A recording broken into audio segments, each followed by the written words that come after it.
Sin más, arrancamos. Vale. A ver, el último día nos quedamos viendo la diferencia entre normas prescriptivas y normas constitutivas.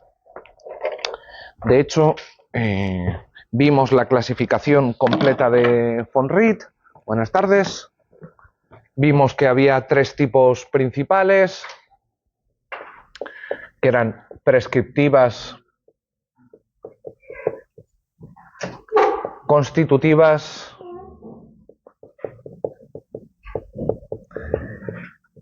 y técnicas. Luego vimos muy rápidamente la clasificación secundaria entre ideales, morales y consuetudinarias y dijimos que esta no nos servía. Bueno, ¿tenemos clara la diferencia entre constitutivas y prescriptivas?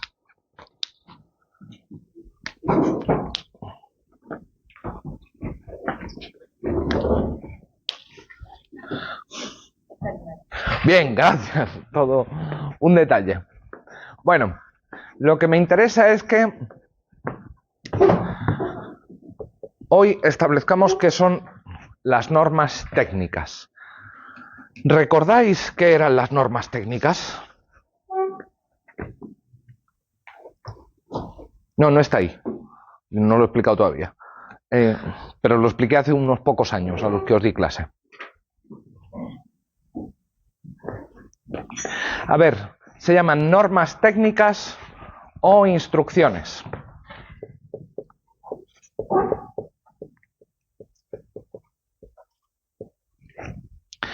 ¿Qué son las instrucciones? Pues yo qué sé, si quiere encender la luz, dele al interruptor. De hecho, le vamos a dar al interruptor.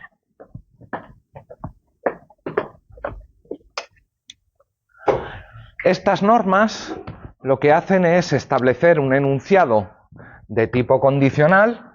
Si quieres que se encienda la luz,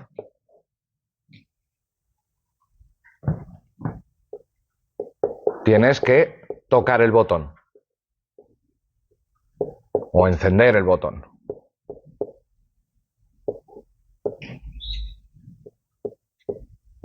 ¿Sí?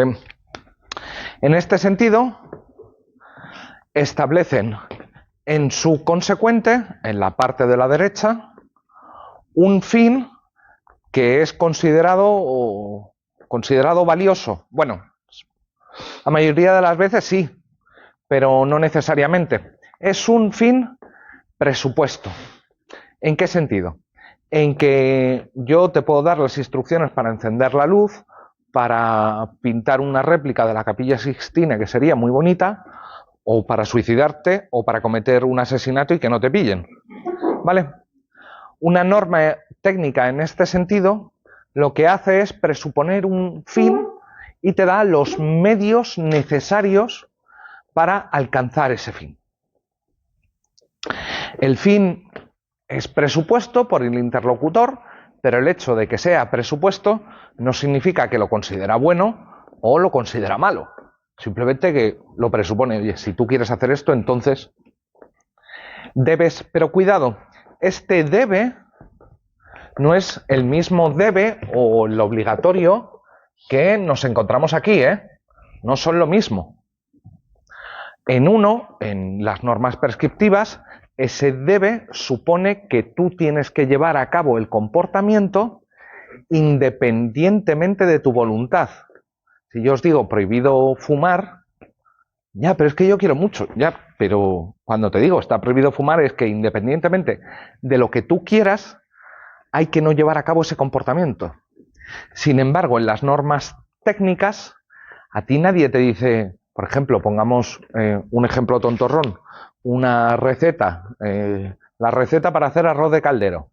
Oye, para hacer arroz de caldero tienes que o debes un arroz en fuego, bla, bla, bla, bla, bla, bla. Sí, pero ahí nadie te está diciendo, oye, haz arroz de caldero. No, es que... ¿Sí? Lo mismo que si te digo, para encender el ordenador tienes que darle al botón de on. Nadie te está diciendo, que le des al botón, que enciendas el ordenador. No, simplemente fin presupuesto. ¿Vale? Esto lo tenemos medio claro. Vale. Lo que pasa es que las normas técnicas o instrucciones tienen una singularidad particular. Y es que, a ver, si yo te digo, si quieres encender el ordenador, presiona el botón de encendido, o presiona el botón de encendido si quieres encender el ordenador, esto no funciona exactamente igual que en una norma prescriptiva. Porque en una norma prescriptiva se te puede decir, si, no lo sé, si matas a alguien en X circunstancias, deberás ir a la cárcel. O simplemente no mates a alguien o prohibido que mates a alguien. En estos casos, cuando estamos frente a normas prescriptivas, lo que tenemos es una relación de imputación entre el antecedente y el consecuente. Y algo similar pasa con las normas constitutivas. Si nosotros tenemos una norma que te dice, cuenta como matrimonio si te presentas con 2 testigos y frente a un notario, entonces, cuando dices el sí quiero, eso cuenta como matrimonio, esa conexión entre llevar a cabo, venir con 2 testigos, dar el sí quiero frente a un notario, la relación que existe entre estas condiciones y la consecuencia no es del mismo tipo que la que existe entre si quieres encender la luz, entonces toca el botón. ¿Sí? ¿Soy yo o me estoy explicando mal? Puede ser que me esté explicando mal, ¿no? Venga, a ver. Tenemos una norma constitutiva del tipo, para crear una ley necesitas el voto mayoritario de, o si, para que cuente como ley, hay que tener el voto mayoritario de... Y tenemos, por otro lado, las instrucciones para encender el ordenador. Si quieres encender el ordenador, dale al botón. Bueno, aquí en cada una de estas 2 normas tenemos 2 partes. Una serie de condiciones, en unas una cierta mayoría con un determinado quórum para que el acto cuente como ley, y en el otro, darle al botón para que el ordenador se encienda.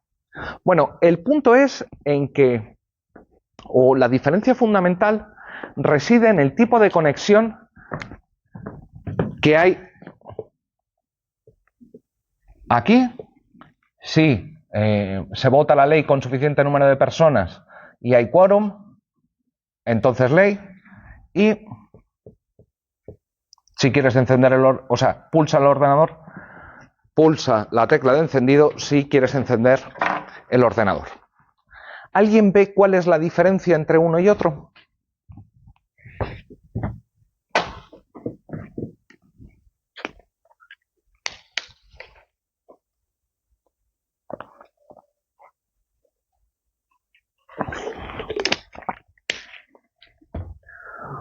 Cucú cantaba la rana. Las normas constitutivas otorgan validez a un acto y las técnicas es simplemente fiscalizar algo. Sí, va por ahí la cosa, pero el puntito está en la flecha, en cómo se conectan antecedente y consecuente en ambos tipos de norma. Mirad, cuando tenemos una norma técnica del tipo si quieres encender el ordenador, dale al botón, o si quieres cocinar arroz de caldero, haz no sé qué, o si quieres hervir agua, caliéntala a 100 grados. Imaginemos por un momento que yo caliento el agua a 100 grados, pero no quiero que hierva. ¿Puedo hacer que el agua no hierva a 100 grados? No, es imposible. ¿Por qué es imposible? Porque el vínculo entre ponerla a 100 grados y que hierva es un vínculo de causalidad. Es una relación de necesidad. ¿Sí?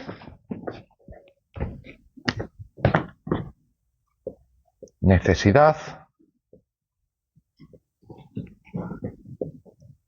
o causalidad. Toda vez que pones agua a 100 grados, inevitablemente va a hervir. Yo en este sentido no puedo elegir la consecuencia. Simplemente la consecuencia sucede naturalmente. Naturalmente en el sentido más literal de la palabra. ¿Por qué? Porque es algo que proviene de la naturaleza.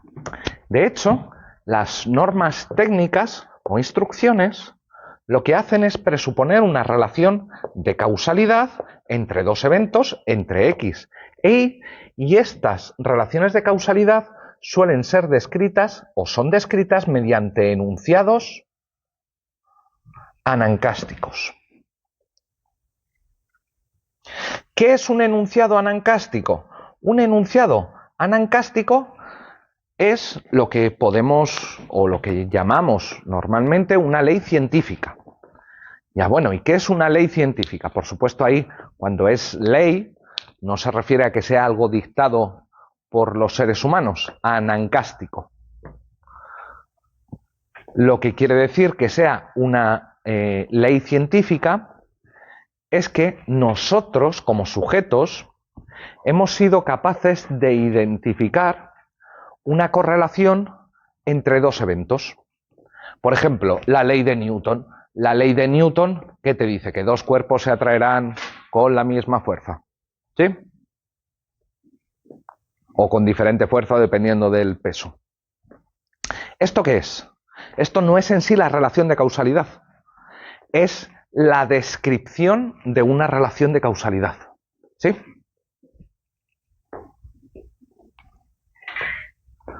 ¿No? ¿Sí?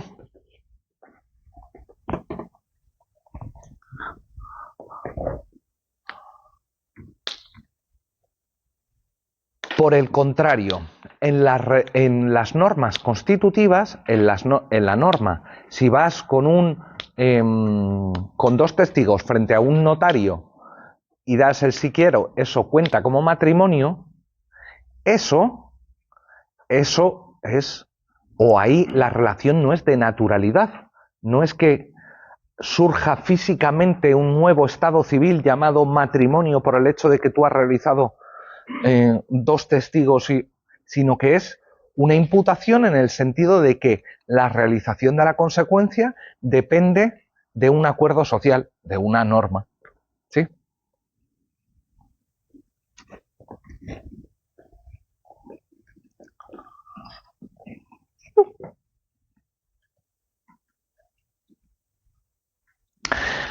A ver, yo os he dicho, todas las normas técnicas presuponen enunciados anancásticos, que son enunciados que describen una ley natural o una correlación de necesidad entre dos eventos naturales.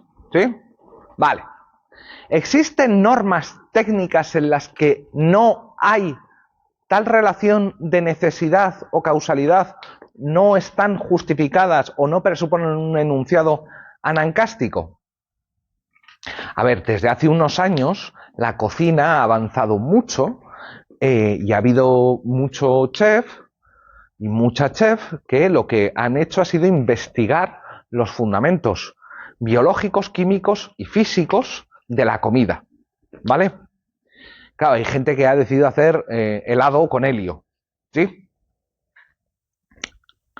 Claro, quien hace helado con helio tiene que presuponer un conocimiento científico según el cual determinados elementos en contacto con el helio se terminan congelando.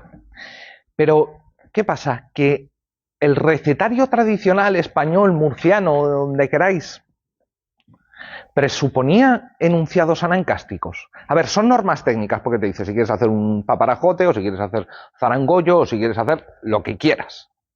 Y te da una serie de instrucciones, pasos a seguir para obtener el zarangollo o lo que sea. ¿Presuponían estas normas técnicas, estas instrucciones, enunciados anancásticos? No, no, no. Lo que hacían era, mejor dicho, era un conocimiento más bien folk. popular, un conocimiento popular acerca de la física, la química y biología. ¿Sí? En estos casos, en este conocimiento no tan técnico, o no tan tecnificado, o no científico, dicho a las claras. Adelante, Salvador. Ahí, entre los dos eventos, lo que tenemos es una relación meramente de probabilidad. Si queréis, lo podemos llamar enunciado probabilístico.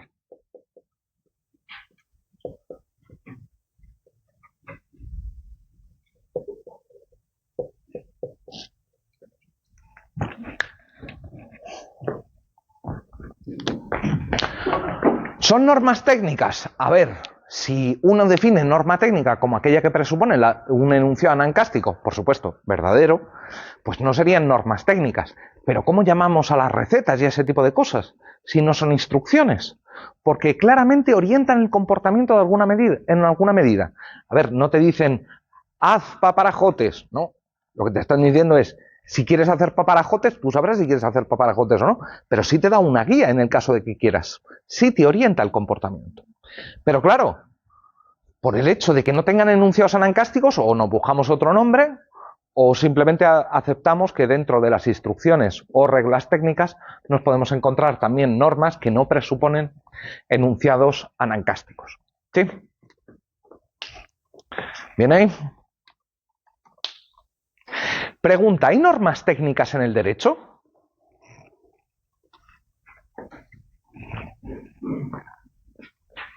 En el tributario, mejor. ¿En el? Tributario, ¿Por qué? ¿En el tributario? no sé si porque son más dentro de la agencia, que son prohibidos con impuestos, tasas, concesiones especiales. Pero no estoy seguro de por dónde vas, Salvador. O sea, ¿por qué dirías, o pon un ejemplo de norma que considerarías técnica en ese sentido? A lo mejor no estoy entendiendo, lo tengo, Ya, vale, a ver. Esto pasa mucho sobre todo en derecho administrativo. ¿En qué sentido? En que los administrativistas califican un montón de normas como técnicas, y quien dice los administrativistas dice también los tributaristas. ¿Significa esto que son normas que presuponen un determinado fin y que presuponen un determinado fin y un enunciado anancástico? A ver, no exactamente.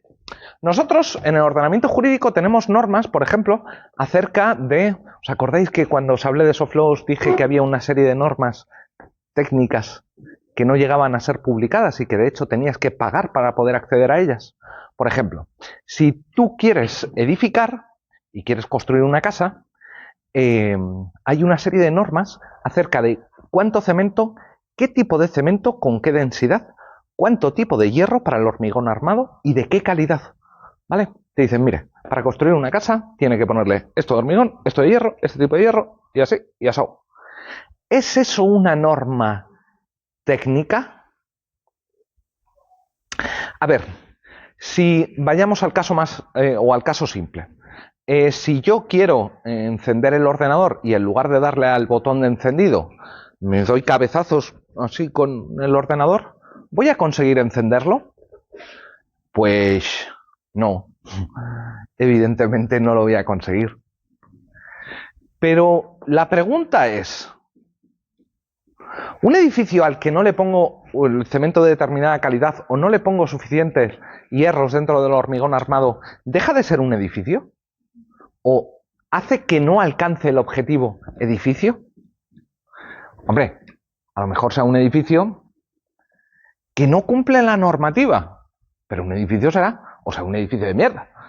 Pero edificio al fin y al cabo será. Por lo tanto, hay muchas normas que llaman técnicas o que llamamos técnicas que no son técnicas en este sentido, ¿eh? De ningún modo. Porque no es que... ¿La verdad? Dale.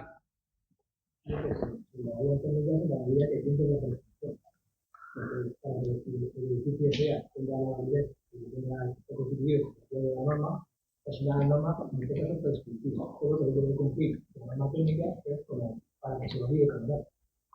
Claro, pero cuando decimos norma técnica, que debe cumplir la norma técnica, pareciera que entonces ahí estamos haciendo referencia a una instrucción. Y era, como decía Matías, ¿verdad? Y era, como decía Matías, una prescripción como una catedral. Ahí hay prescripciones. La mayoría de las así llamadas normas técnicas en derecho administrativo son normas prescriptivas. Claramente normas prescriptivas. Por ejemplo, si salís al pasillo y buscáis un extintor, que no sé por qué no hay uno en cada clase, pero bueno, no lo hay.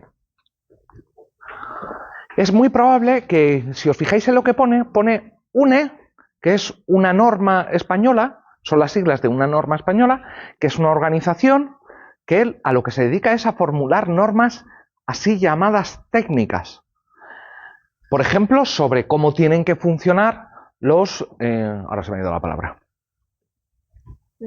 Gracias. Los extintores. ¿Sí? A ver, ¿un extintor que no cumple con esa normativa es un extintor? Hombre, a ver, diría yo que sí. A lo mejor es un extintor defectuoso o una mierda de extintor, pero es un extintor, al fin de cuentas. Mirad, en el otro grupo ha salido un ejemplo muy simpático. Y es que ha habido una persona que ha dicho, bueno, ¿y qué pasa cuando lo que estamos hablando es de los alcoholímetros? ¿Vale? En el caso de los alcoholímetros, desde luego que el personal del Ministerio de Fomento o el personal de la red estatal de carreteras tiene la obligación de mantener los alcoholímetros en buen estado, actualizados, con buena manutención, lo que queráis, como queráis decirlos. Decía este alumno, decía, bueno, pero es que lo que pasa es que si el alcoholímetro no ha sido puesto al día, no tiene un mantenimiento adecuado, a ti no te pueden condenar utilizando ese alcoholímetro como prueba.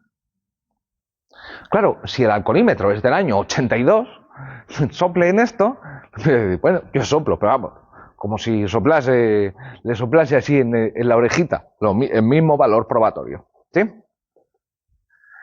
Claro, este es un caso interesante. ¿Por qué es un caso interesante? Porque, a ver, no es que en la realidad nos vayamos a encontrar normas técnicas, normas prescriptivas y normas constitutivas aisladamente. Muchas veces nos las encontramos en tropel. ¿En qué sentido? Todas juntitas. ¿En qué sentido? En que a veces un solo enunciado sirve para formular no una norma, sino a veces dos o tres. En el enunciado que dice toda sentencia que se apoye en el resultado de un alcoholímetro no mantenido en buen estado será nula, ahí diríamos, bueno, precisamente porque dice será nula, ¿qué es lo que tenemos? Lo que tenemos es claramente una norma constitutiva. La pregunta es, ¿solo una norma constitutiva? ¡Ish! Pareciera que cuando decimos una cosa de ese estilo, estamos presuponiendo que también hay una norma prescriptiva. A lo mejor sin sanción, pero una norma prescriptiva que obliga a la gente de red estatal de carreteras a mantener los alcoholímetros, o Guardia Civil o quienes sean, a mantener el sistema de alcoholímetros en perfecto estado. Así que de un mismo enunciado puedo sacar una norma prescriptiva y una norma constitutiva. Las dos. ¿Sí? Sí. Perdón, profesor. Hablando que estamos hablando directamente de la DGT Sí. y el tema de estas estaciones, es verdad que ha salido la sentencia donde dicen que con el radar, Sí. con una sola fotografía, no es prueba suficiente y se requieren dos. ¿Ya? Y ya no es sancionable con una sola fotografía. ¿Sí? ¿Y entonces? Bueno, que parece ser que ahí, eso a lo mejor, aunque en un momento dado funcione bien, no es suficiente prueba con una sola, sino que tiene que ser en distintos momentos, tanto otra que verifique que sí. Bueno, ahí lo que ha hecho el Tribunal Supremo es, antes teníamos una norma constitutiva según la cual era válida la condena que se pronunciaba con base en una única fotografía. ¿Qué es lo que ha hecho el Tribunal Supremo? Ha cambiado el derecho.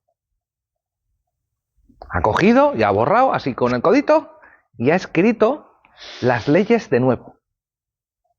Bueno, el texto de la ley a lo mejor no ha cambiado, pero lo que ha hecho ha sido claramente crear derecho, cambiándolo. Donde ponía una fotografía suficiente para condenar, ahora pone 2. ¿Vale? Siguen siendo normas constitutivas, pero 2.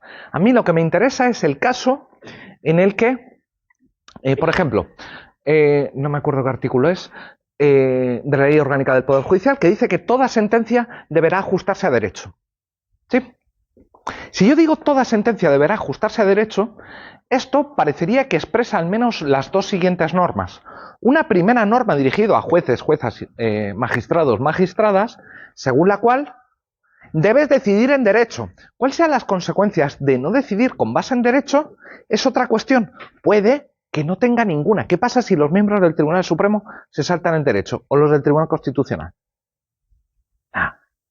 No pasa nada. No pasa nada. Pero esto no significa que no tengan la obligación. ¿Pero es esta la única norma que expresa? No, está expresando también una segunda norma según la cual, si la sentencia no se basa en derecho, entonces la sentencia es inválida, nula. ¿Sí? Una sola norma, perdón, un solo enunciado, cuidado que puede expresar más de una norma.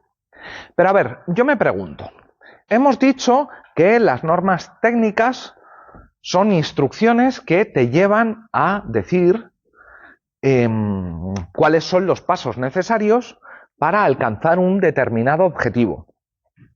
Pero claro, ¿cómo era tu nombre? Ismael. Ismael. Digamos que Ismael, dentro de un año o año y medio, 2, para que te dé tiempo a hacer el máster, en 2 años decide poner en la puerta a Ismael abogado y abrir un despacho y que le lleguen clientes, bueno, eso no lo decide, eso lo espera, que le lleguen clientes y resolver, pues eso, ayudar a la gente a cambio de un módico precio, o no tan módico.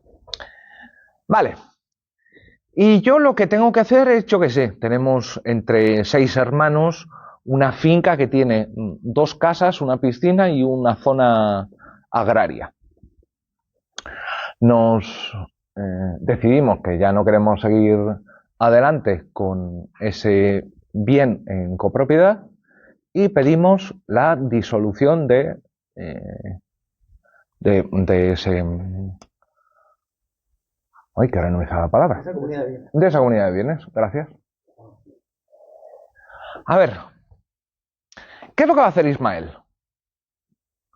Pues lo que va a hacer Ismael es decirle, a ver, el procedimiento para la disolución es que tienes que ir al juzgado, presentar esto, hacer no sé qué, o la que sea, o irte al notario y hacer no sé qué, y hacer no sé cuánto. ¿En qué sentido lo que está haciendo Ismael ahí no es una instrucción? ¿Al cliente le estás orientando el comportamiento? Sí. ¿Cuál es la diferencia entre eso y la receta para hacer el zarangullo?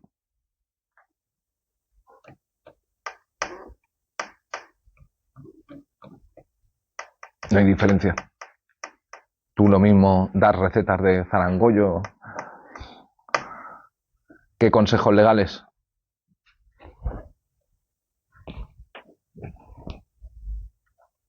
Lo mismico. Claro, si al final si quieres llegar a la disolución esa de la comunidad de bienes, tienes que seguir tienes que entiendo yo, y si quieres realizar zarangollo, tienes que seguir tienes que tirar también. ¿Pero cuál es la diferencia entre unas y otras? ¿En qué te basas tú para dar la receta del zarangollo?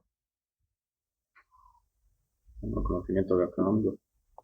¿Y para dar la de la disolución de los bienes? En unos conocimientos jurídicos legales. En unos conocimientos jurídicos, ¿sobre qué? Unos códigos. Unos códigos de leyes, ¿podemos ser un poco más concretos? Sobre unas normas, en este caso constitutivas. Sí, te dice en el Código Civil, para la disolución de bienes hay que hacer esto, esto y esto.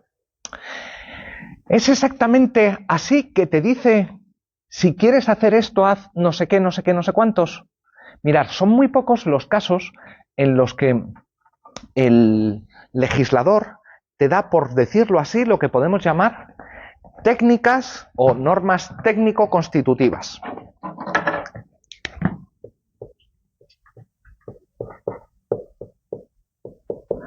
Técnico-constitutivas. Son muy poquitos casos. Hay algunos, pero son sobre todo de carácter procedimental. ¿Vale?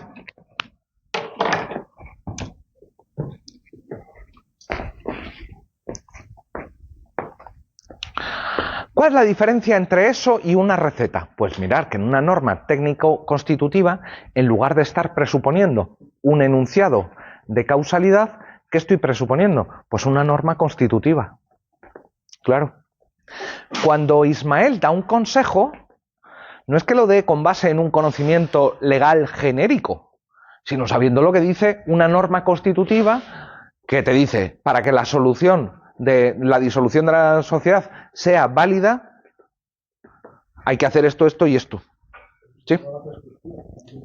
No, porque ahí no te está diciendo obligatorio hacer algo y si no lo haces te sanciono, sino te está diciendo, para que algo cuente como un acto de disolución, hay que hacer esto, esto y esto. Ahí no te está diciendo, disuelve la sociedad. En absoluto. Lo que sí te está diciendo es que si cumples determinados requisitos, eso va a contar como disolución de la masa patrimonial. ¿Sí?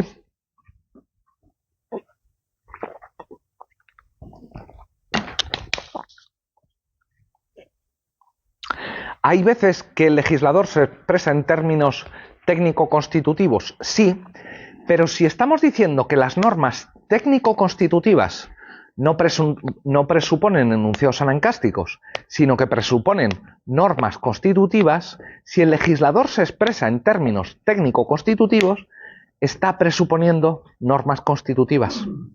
¿Sí? Parece un trabalenguas, pero si hay una norma técnico-constitutiva, es que hay una norma constitutiva detrás. ¿Sí? Yo, en este caso de cuando hay varios, en un momento dado camino, digamos que el espacio del compañero tiene un caso diferente. Lo que vale dinero es que si uno quiere comprar algo, ¿sí? Y se va al notario, si tiene regímenes gananciales, eso que compra, aunque seas tú, son 50% de coincidido. Pero el abogado dice, bueno, si quieres que sea para ti, vete con tu hermano, que lo compre tu hermano y en ese mismo instante que te haga una donación. Y eso es privativo. Y eso ahí la cosa cambia. Bueno, ¿defraudando Hacienda Salvador a estas horas de la tarde tan prontico? y estando en la misma hacienda. Y eres... No. Digo, ya lo que te faltaba, si eres técnico de Hacienda ya. Bueno. Quiero decir que en un momento dado, ese abogado, si tiene dos caminos, si él quiere y lo va a pagar de su dinero, en principio de que es suyo porque en puridad no ha contribuido nada al cónyuge, es decir, porque cuando en puridad es ganancial es cuando uno psíquica, física y económicamente aporta para ese bien común. Pero si no hace nada, ese otro cónyuge, pues bueno, pues si es tu dinero que te has esforzado, tal, pues hazlo privativo. Y es una forma de, en vez de compra-venta, una donación de tu hermano, que lo compra tu hermano y que allí te lo dona. A ver, primero, esto tiende a ser fraude fiscal. Segundo, es fraude de ley. ¿Por qué? Porque estás evitando que el bien se le aplique la comunidad de gananciales, que sería aquella que se le tendría que aplicar. A delinquir no enseñamos aquí. Bueno, pero no exactamente de este modo. De otros modos, pero no de este. Vale. por favor, que nos quede muy claro que hay veces que tenemos enunciados que expresan un montón de cosas. Norma constitutiva y norma prescriptiva, o en una norma técnica, o que parece una norma técnica, pero en realidad es una prescripción como una catedral, ¿vale? Muy atentos. ¿Por qué? Porque las consecuencias van a ser diferentes. ¿Qué pasa si tú te saltas una norma técnica? Si es que uno se puede saltar una norma técnica. Si yo te digo, mira, para hacer paella tienes que hacer no sé qué, no sé qué, no sé cuánto. Y tú no lo haces porque dices, no, es que prefiero comer macarrones. ¿Te estás saltando la norma técnica? Raro, ¿no? Si no te estás saltando la... ¿Cuándo te puedes saltar la norma técnica? Cuando tú sí pretendes alcanzar el objetivo de hacer paella y decides que en vez de arroz le vas a poner alubias. Te dicen, no, caca. ¿Sí? Cuando te saltas una auténtica norma técnica, ¿qué es lo que va a suceder? Que no vas a conseguir el objetivo. Si yo te digo, para encender el móvil tienes que golpearlo contra el suelo y pisarlo, ¿vas a conseguir encenderlo? No. No. No. ¿Vale? Sí, o sea, es como que intenta alcanzar el fin, pero con la manera que tú quieras. No es que con la manera que tú quieras, es que no vas a conseguir alcanzarlo. ¿Por qué? Porque entre encender el ordenador y darle al botón hay una relación de causalidad. Normalmente de causalidad. ¿Sí?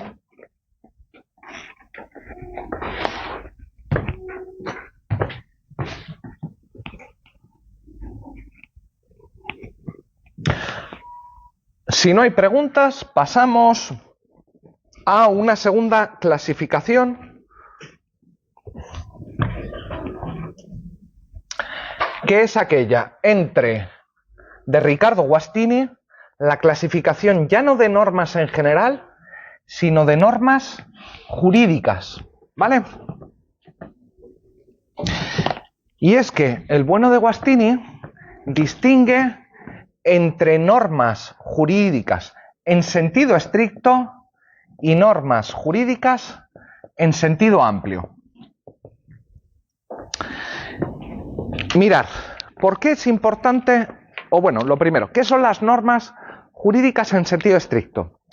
Pues aquí Guastini lo que pasa es que es muy restrictivo y dice, mira, normas jurídicas, lo que se dice normas jurídicas en sentido estricto solo hay de un tipo,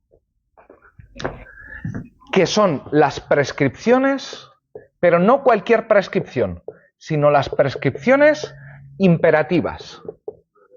¿Qué es lo que nos dice aquí imperativo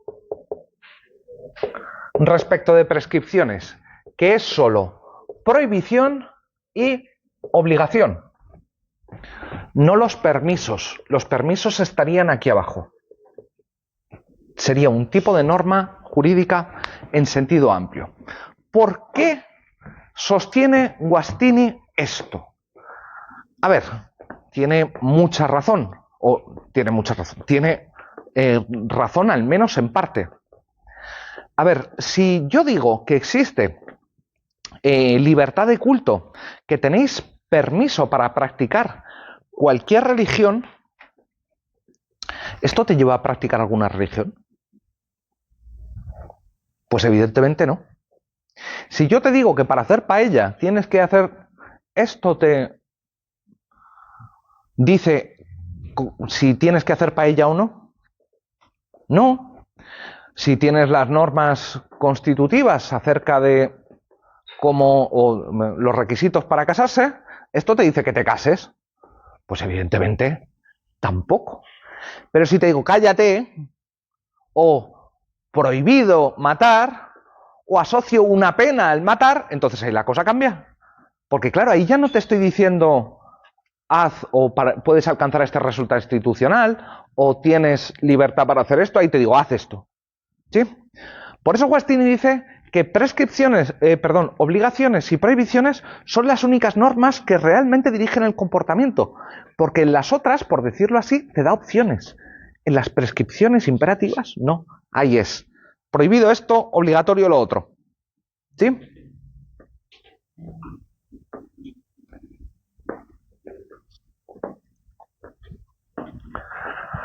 De nuevo, alguien en la otra clase ha dicho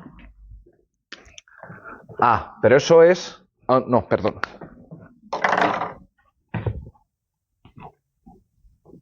Ha dicho, ya, pero es que nuestro código penal o nuestros códigos penales no están formulados, porque, entre otras cosas, porque lo dice así, y también porque he sostenido eso en clase, no dice obligatorio no matar o prohibido matar.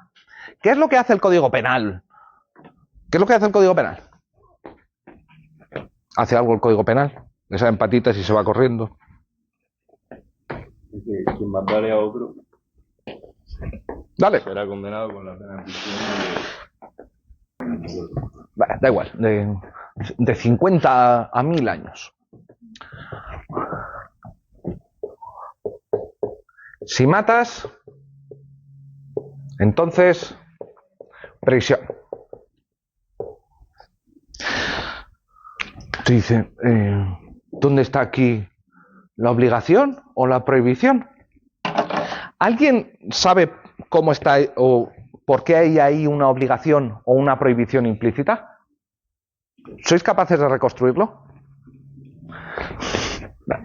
O sea, está bien la ciencia infusa de decir, yo sé que está ahí. Pero... Sí, se presupone, porque si se te está guiando la conducta, porque nadie quiere ir a prisión. Porque dice la consecuencia que tiene, si no lo cumples, lo cumples. Vale, te dice cuál es la consecuencia de cumplir o incumplir, pero esto también te lo dice la norma sobre los impuestos. Si tienes herencia, pagas el no sé cuánto por ciento. ¿Cuál sería la diferencia?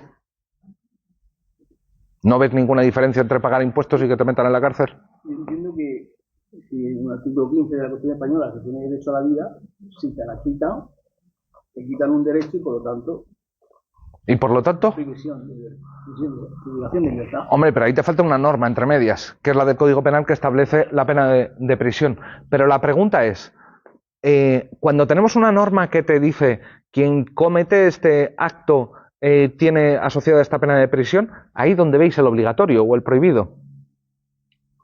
Mirar, en realidad esto es algo que presuponemos muy kelsenianamente. Guastini es un gran kelseniano, un gran kelseniano, y presupone lo siguiente.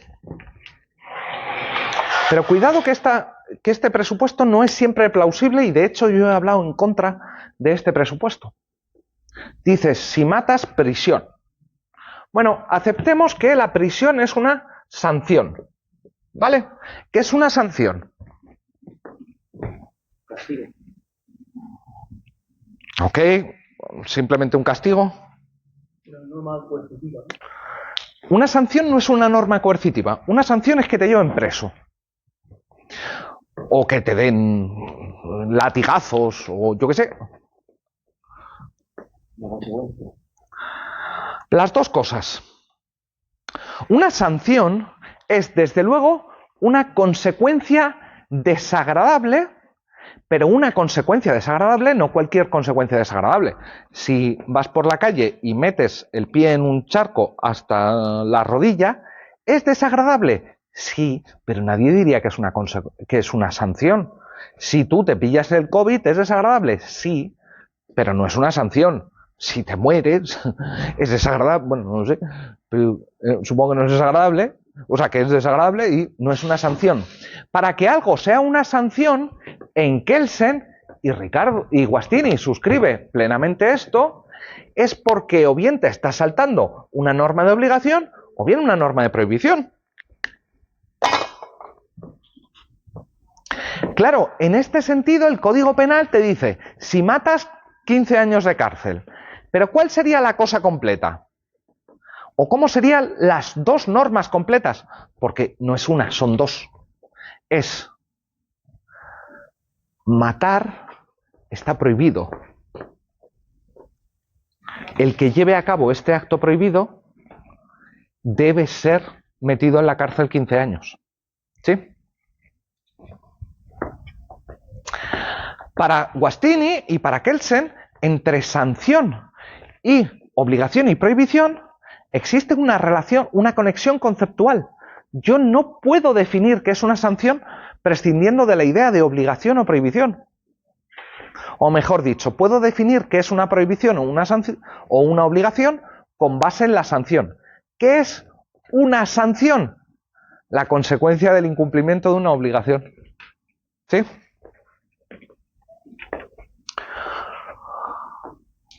Claro, lo que pasa es que aquí la relación que se establece entre obligación y sanción es, en mi opinión, y no solo en mi opinión, demasiado fuerte. ¿Por qué demasiado fuerte? ¿Existen prescripciones sin sanción? No me acuerdo qué artículo del Código Civil es. Los cónyuges tienen el deber de fidelidad. Otro que he usado muchas veces. El presidente del gobierno tiene la obligación de elaborar el programa de gobierno. ¿Hay sanción alguna prevista para esto?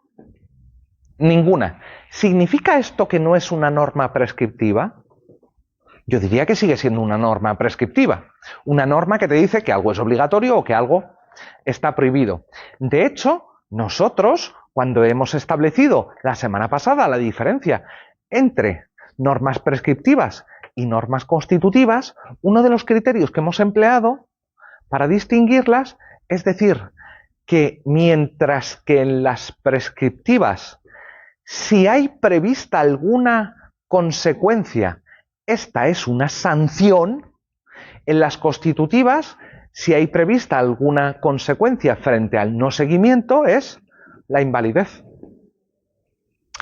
Claro, si yo digo esto, es porque estoy aceptando, o estoy, mejor dicho, rechazando, que exista una relación conceptual entre estas dos cosas. Yo puedo admito, que si hay sanciones siempre, porque hay una obligación o una prohibición. Siempre, siempre, siempre. Pero no toda vez que hay una obligación hay una sanción, porque tenemos obligaciones sin sanción. ¿Sí?